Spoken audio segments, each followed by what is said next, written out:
മൂപ്പരുടെ ക്യാരവനകത്ത് cricket bat, stump ഇതെല്ലാം കാണുമായിരിക്കും. അവിടുത്തെ യൂണിറ്റിലെ ആളുകൾ ലോക്കൽ പിള്ളേരെയൊക്കെ വിളിച്ച് ക്രിക്കറ്റ് കളിക്കുന്ന ഒരു ആമതിൽക്കാണ് ഞാൻ കണ്ടിട്ടുണ്ട്. Yes Priyan, let's start.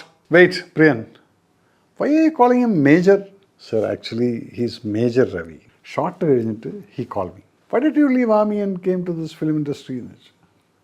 No sir, I earn my pension, so I got this passion. Cochin ഹനീഫയും സുരാജും കൂടെ ഇപ്പുറത്തും അപ്പുറത്ത് ഒരു കേണൽ മാത്തൂറും ഗ്യാങ്ങും പാകിസ്ഥാനിയായിട്ടുള്ള ആ ചെറിയൊരു എപ്പിസോഡിനെയാണ് ഞാനങ്ങ് വലുതാക്കിയിട്ട് അത് പിക്കറ്റ് 43 ആക്കിയിട്ട് മാറ്റിയത്. സുരാജ് വെഞ്ഞാറമൂട് റൂളും റെഗുലേഷനും പറഞ്ഞ് പൃഥ്വിരാജിനെ ഒരു വഴിയാക്കി കൊടുക്കുന്നുണ്ട്. വണ്ടിയുടെ ആക്സിഡൻ്റൊക്കെ പലർക്കും സംഭവിക്കാം, പക്ഷെ അതിനെ ഇത്രയും വലിയൊരു ഇഷ്യൂ ആക്കിയിട്ട് MVD ഇപ്പം പറഞ്ഞിരിക്കുകയാണ് ഡ്രൈവിംഗ് ലൈസൻസ് ക്യാൻസൽ ചെയ്യുമെന്നുള്ളത്. സച്ചി ക്രിയേറ്റ് ചെയ്തിരിക്കുന്ന ആ ഈഗോ എന്ന് പറയുന്നൊരു സംഭവം, അത് ഡ്രൈവിംഗ് ലൈസൻസിനായാലും അയ്യപ്പനും കോശിയിലായാലും ഇപ്പം റിയൽ ലൈഫിലാണെങ്കിലും അത് ആ ഈഗോ അല്ലേ ഇതിനകത്തൊക്കെ വലിയൊരു പ്രശ്നമായിട്ട് നടക്കുന്നത്.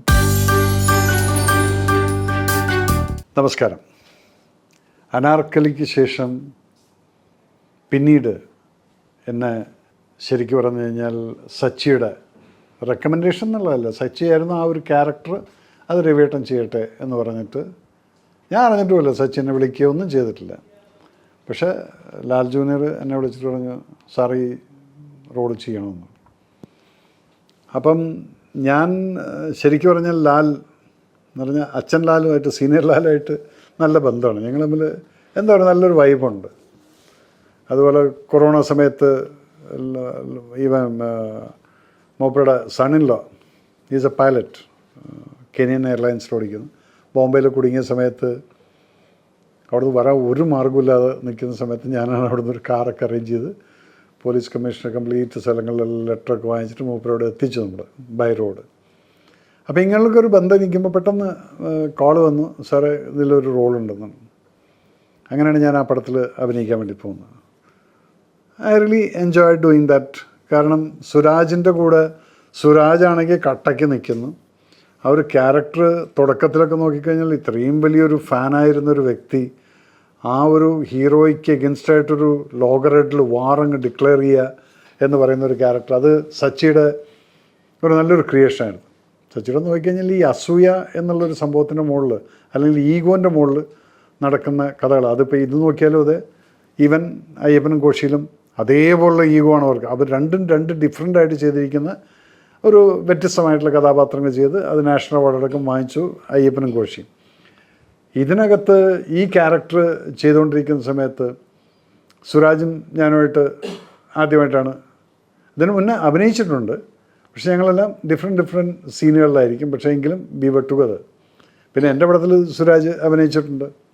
അതിൻ്റെ ഒരു വലിയ വെർഷനായിരുന്നു പിന്നീട് കുരുക്ഷേത്രക്കകത്ത് കൊച്ചൻ ഹനീഫ്ക്കായും സുരാജും കൂടെ ഇപ്പുറത്തും അപ്പുറത്ത് ഒരു കേണൽ മാത്തൂറും ഗ്യാങ്ങും പാകിസ്ഥാനിയായിട്ടുള്ള ആ ചെറിയൊരു എപ്പിസോഡിനെയാണ് ഞാനങ്ങ് വലുതാക്കിയിട്ട് അത് പിക്കറ്റ് 43 ആക്കിയിട്ട് മാറ്റിയത്. ഒരു ഫുൾ സിനിമയായിട്ട് മാറാൻ കാരണം ഇങ്ങനൊരു സംഭവം അതിൻ്റെ മുകളിൽ നിന്ന് ക്രിയേറ്റ് ചെയ്തിട്ടുള്ളതാണ്. അപ്പം സുരാജായിട്ടും നല്ല ബന്ധം. പിന്നെ അവിടെ അഭിനയിക്കുന്ന സമയത്ത് ടോട്ടൽ ക്രൗഡും ഈ ക്രൗഡിനകത്ത് ഡീൽ ചെയ്തുകൊണ്ട് എത്രയോ ദിവസങ്ങൾ മഴ പെയ്യുന്നു. ആ മഴ പെയ്ത് കഴിഞ്ഞാൽ ആ ഗ്രൗണ്ട് മുഴുവൻ ഈ സെറ്റ് ഈ യൂണിറ്റുകാർ ഡ്രൈ ചെയ്യുന്ന കാണണം. ഞങ്ങൾ ആ സമയത്തൊക്കെ വാനിലിരിക്കുകയായിരിക്കും. വെരി ഹാർഡ് വർക്ക് ചെയ്തിട്ടുള്ള ഒരു സിനിമയാണത്. ആ മഴ സീസണിൽ ആ ഗ്രൗണ്ടിൽ FACTയുടെ ആ കളമശ്ശേരി സൈഡിൽ ഇപ്പുറത്തുള്ളൊരു ഗ്രൗണ്ടിലാണ് അത് ചെയ്തിരിക്കുന്നത്. നമ്മുടെ ബൈപ്പാസ് കൂടെ പോകുന്ന സമയത്ത് ലെഫ്റ്റ് സൈഡിലുള്ള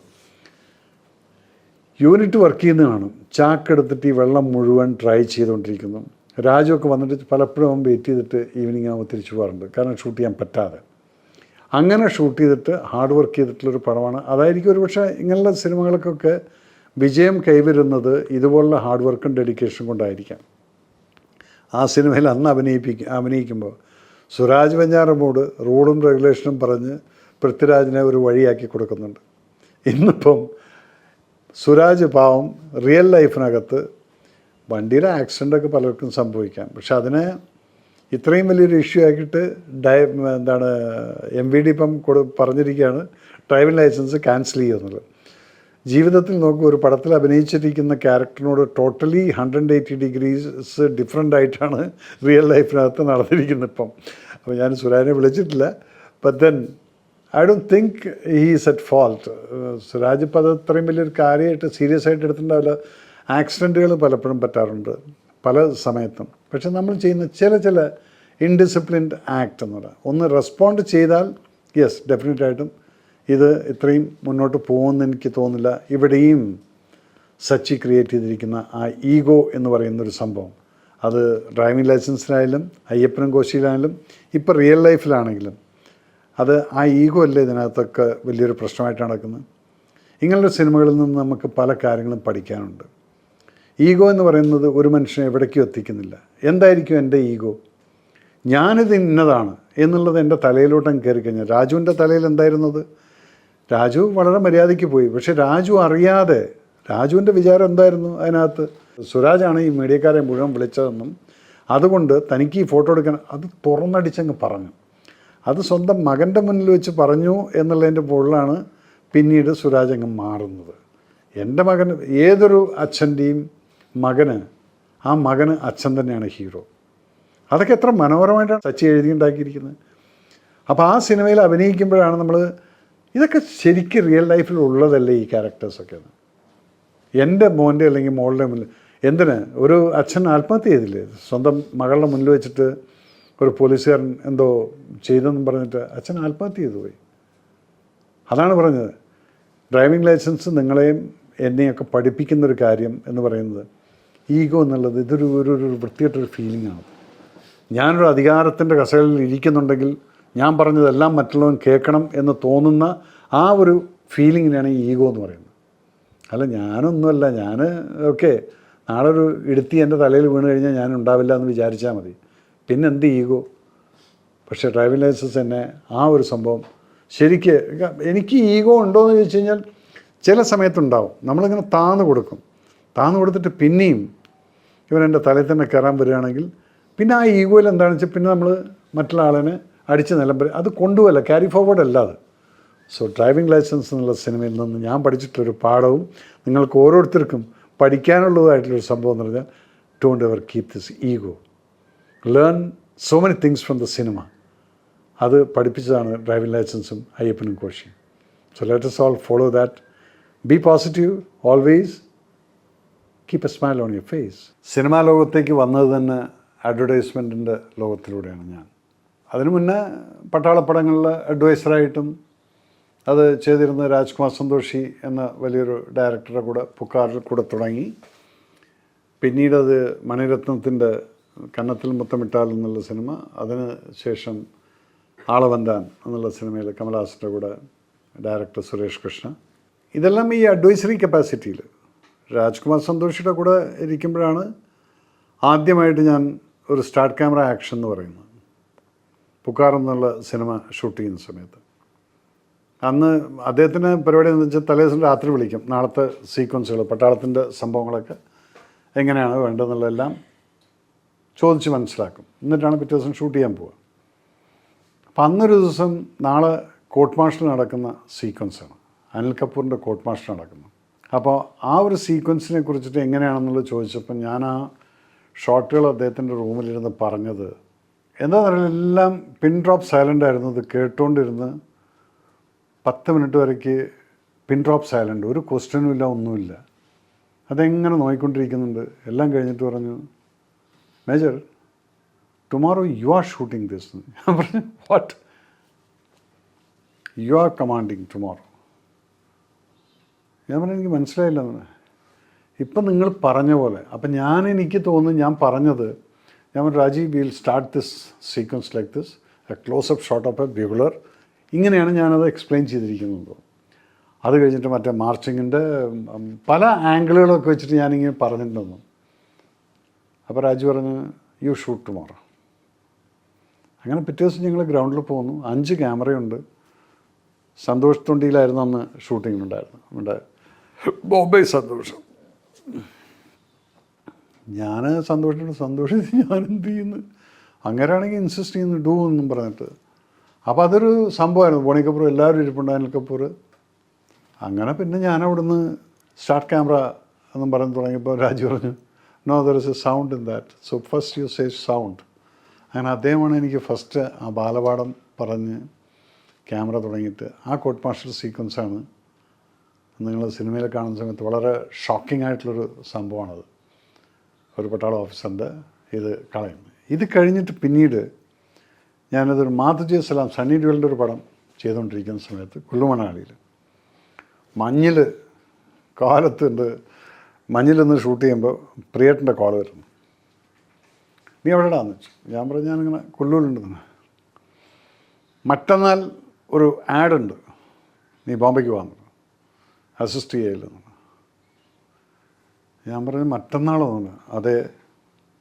പിന്നെ ഒന്നും ആലോചിച്ചില്ല. ഞാനിവിടെ പറഞ്ഞ് എനിക്ക് പെട്ടെന്ന് പോകണമെന്നും പറഞ്ഞ് ഞാൻ ഇവിടുന്ന് വലിഞ്ഞ് പിറ്റേ ദിവസം മറ്റന്നാൾ ആ ദിവസം 3-ാം ദിവസം ഞാൻ ബോംബെയിലെത്തി. നോക്കുമ്പോൾ അതായിരുന്നു ആദ്യമായിട്ട് ഞാൻ പ്രിയേട്ടനും എനിക്ക് തോന്നുന്ന ആദ്യത്തെ ആഡാണെന്ന് തോന്നുന്നു. ഒഹോരെ എന്ന് പറഞ്ഞൊരു കൊക്കോക്കോളയുടെ ഒരു ആഡ് ഉണ്ടായിരുന്നു. അതിനകത്ത് ആമിർ ഖാനാണ് അഭിനയിച്ചിരിക്കുന്നത്. പിന്നെ അത് ആമിർ ഖാൻ അതിലല്ല, ഇത് കോമൺ ആയിട്ടുള്ളൊരു ആഡ്. ഒരു വലിയൊരു ബഹളം മ്യൂസിക്കൽ ഇതെല്ലാം കഴിഞ്ഞിട്ട് പിറ്റേ ദിവസം കാലത്ത് ഒരു സ്വീപ്പർ ഈ കൊക്കോക്കോലയുടെ അടപ്പുകളെല്ലാം കൂടെ ഇങ്ങനെ അടിച്ച് കളയുന്നു. ലക്ഷക്കണക്കിന് ഇതിൻ്റെ കൊക്കോക്കോലയുടെ അടപ്പുകളുണ്ട്. അതിങ്ങനെ അടിച്ചു വരുന്ന ഒരു ഷോട്ടും ഭയങ്കര രസമായിട്ടുള്ളൊരു ആഡായിരുന്നു. അങ്ങനെയാണ് ആഡിൽ തുടക്കം. നേരെ ബോംബെ പോകും. ഞങ്ങൾ രണ്ടും ഒരുമിച്ച് ട്രാവൽ ചെയ്യുന്നു, ഒരേ റൂമിൽ താമസിക്കുന്നു. അതിങ്ങനെ പോയി. ഒരു 10-25 ആഡൊക്കെ കഴിഞ്ഞപ്പോഴത്തേക്കും ഏകദേശം എനിക്ക് മനസ്സിലായി സ്റ്റോറി ബോർഡ് കിട്ടിക്കഴിഞ്ഞാൽ ഇനിയിപ്പോൾ നാളെ എന്താണ് ഷൂട്ട് ചെയ്യേണ്ടതെന്നുള്ളത് ഞാൻ പ്ലാൻ ചെയ്യും. ഞാൻ അങ്ങനെ മാർക്ക് ചെയ്ത് വയ്ക്കും. ഇന്ന ഷോട്ടുകൾ, ഇത്ര ഷോട്ടുകൾ. ഓക്കെ, 30 സെക്കൻഡ് ആഡാണെങ്കിൽ ഇത്ര ഷോട്ടുകൾ, 40 സെക്കൻഡ് അല്ലെങ്കിൽ 1 മിനിറ്റ് ആണെങ്കിൽ ഇത്ര ഷോട്ടുകൾ. ഇതൊക്കെ മാർക്ക് ചെയ്തിട്ട് ഞാൻ എൻ്റെ പാഡിൽ വയ്ക്കും. പിറ്റേ ദിവസം നോക്കിക്കഴിഞ്ഞാൽ പ്രിയേട്ടൻ കറക്റ്റായിട്ട് അതുപോലെ ഇങ്ങനെ ഏകദേശം ഒരു 90% ഒക്കെ ആ ലെവലിരിക്കണം. അപ്പോൾ എനിക്ക് മനസ്സിലായി ആഡ് എന്നുള്ളത് ഇതാണ് എന്നുള്ളത്. പിന്നെ പ്രിയേട്ടൻ്റെ ഒരു വിഷ്വൽ എന്നുള്ളത് ഡിഫറെൻ്റ് ആയിരിക്കും. നമ്മൾ ചിലപ്പോൾ എങ്ങനെയായിരിക്കും വെക്കുന്നത്, അത് പ്രിയേട്ടൻ എങ്ങനെയായിരിക്കും വയ്ക്കുക. അപ്പോൾ അതിനകത്തൊരു റിച്ച്നെസ് കാണും. ഇതൊക്കെയാണ് പിന്നീട് നമ്മൾ കണ്ടു പഠിക്കുന്നത്, എന്തുകൊണ്ട് അദ്ദേഹം ഇങ്ങോട്ട് മാറ്റി എന്നുള്ളത്. അപ്പോൾ അതിനകത്ത് എവിടെയെങ്കിലും ഒരു ഫില്ലർ കാണും. ആ ബ്ലാങ്ക് സ്പോട്ടുകളെ ഫില്ല് ചെയ്ത് കഴിഞ്ഞ് കാണും. അല്ലെങ്കിൽ ആർട്ട് ഡയറക്ടറുടെ അടുത്ത് പറയാം എന്നത് ഫില്ല്. അതാണ് പ്രിയേട്ടൻ്റെ കണ്ണിൻ്റെ ഒരു പ്രത്യേകത. അപ്പോൾ അവിടെ നിന്ന് അത് പഠിച്ചു. അതിൽ ഞാൻ വർക്ക് ചെയ്തിട്ടുള്ള ആളുകളെന്ന് വെച്ച് കഴിഞ്ഞാൽ ആമിർ ഖാൻ്റെ കൂടെ വർക്ക് ചെയ്തിട്ടുണ്ട്. ഇതേപോലെ കൊക്കോക്കോളയുടെ ആഡായിരുന്നു. ആമിർ ഖാൻ ജ്യോതിക ഒരു ആഡുണ്ടായിരുന്നു. അപ്പം അന്ന് ജോ ഒക്കെ വന്നുകൊണ്ടിരിക്കുകയാണ്. അന്ന് ഞങ്ങൾ ഈ രാക്ലി പാട്ട് എല്ലാം കഴിഞ്ഞിട്ടുള്ള സമയം. അപ്പോൾ ജോനെ വിളിച്ച്, ജോയും ഭയങ്കര ഹാപ്പി, വന്ന് ആദ്യമായിട്ട് ആമിർ ഖാൻ്റെ കൂടെയൊക്കെ വർക്ക് ചെയ്യുന്നു എന്നൊക്കെ പറഞ്ഞ് അന്നത്തെ കാലത്ത് 2000 ഏരിയയിലായിരുന്നു.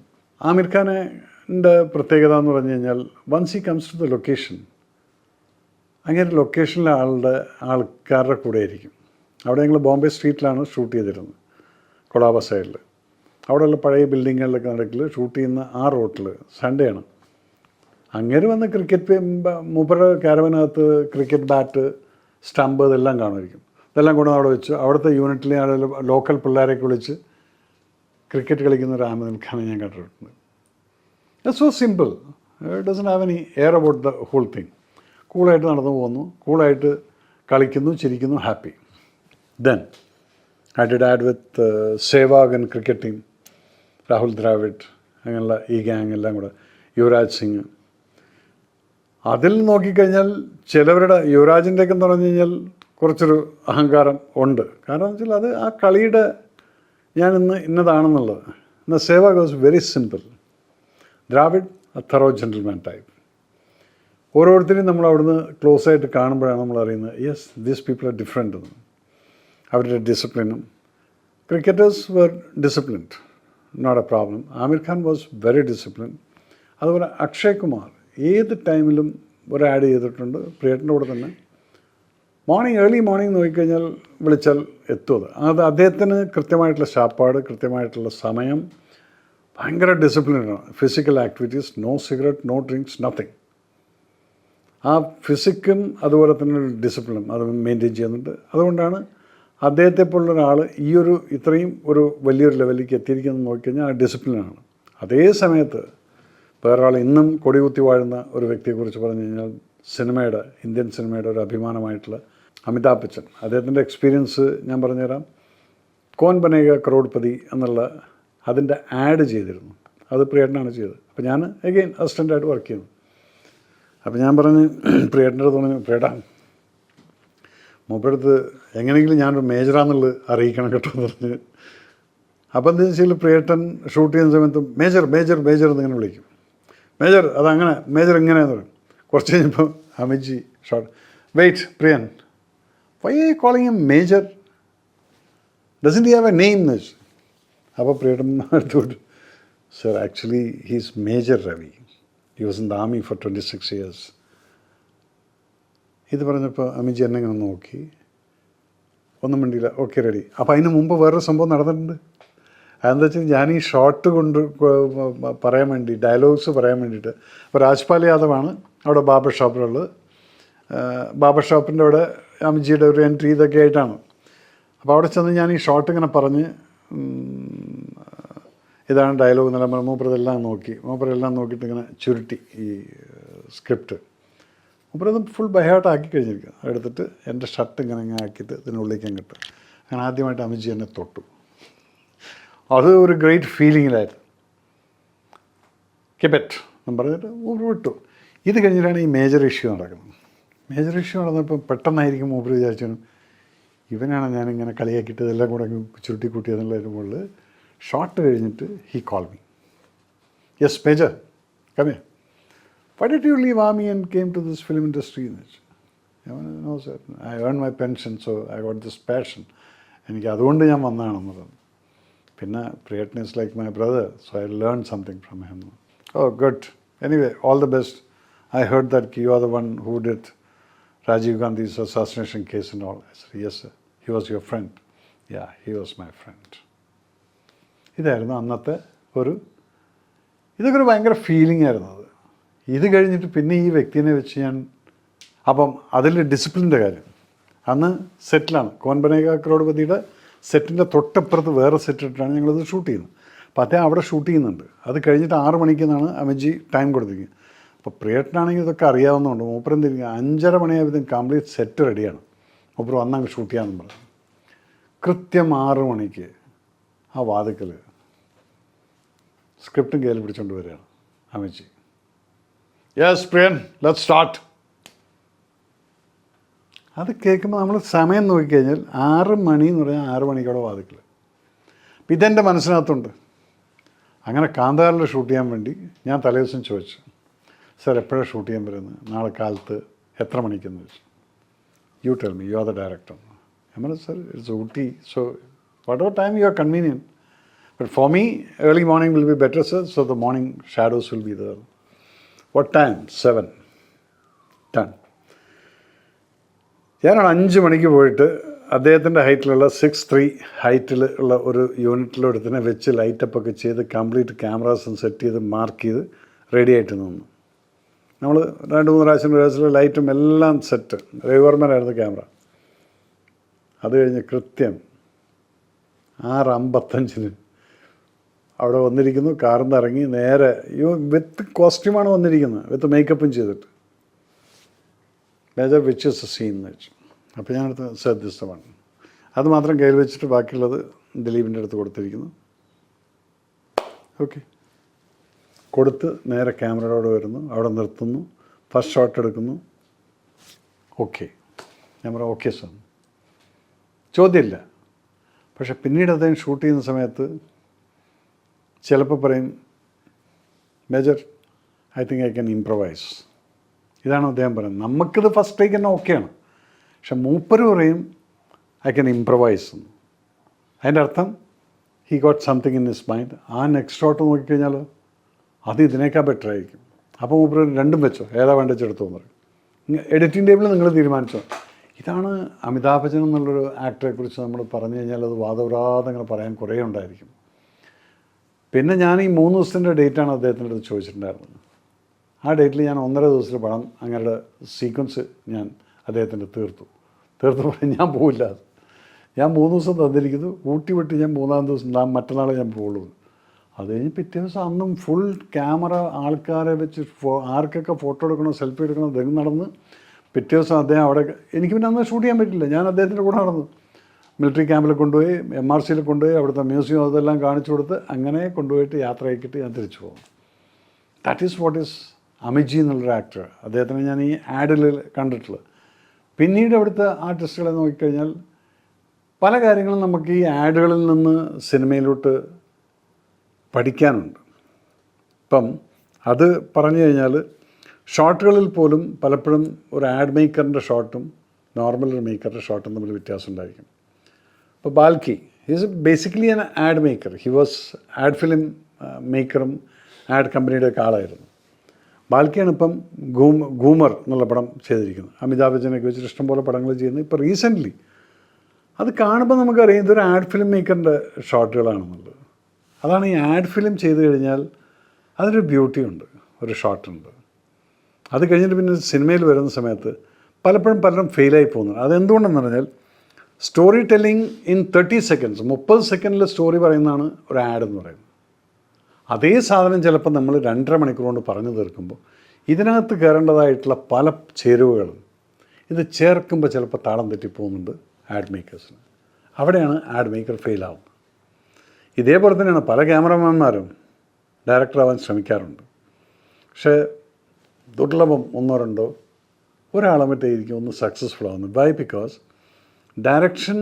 ഡയറക്ടറുടെ മൈൻഡ് എന്ന് പറയുന്നത് ഒന്ന് സെപ്പറേറ്റ് ആണ്, ക്യാമറമാൻ്റെ മൈൻഡ് എന്ന് പറയുന്നത് സെപ്പറേറ്റ്. ഇത് രണ്ടും കൊണ്ടുള്ള കോമ്പിനേഷനിലാണ് നല്ലൊരു സിനിമ ഉണ്ടാവും. രണ്ടുപേരും ഒറ്റയ്ക്ക് നിന്ന് കഴിഞ്ഞാൽ ചിലപ്പോൾ രണ്ടുപേരുടെയും വൃത്തികേടായിട്ട് പോകും. അപ്പം അതുകൊണ്ട് everybody has got a role to play.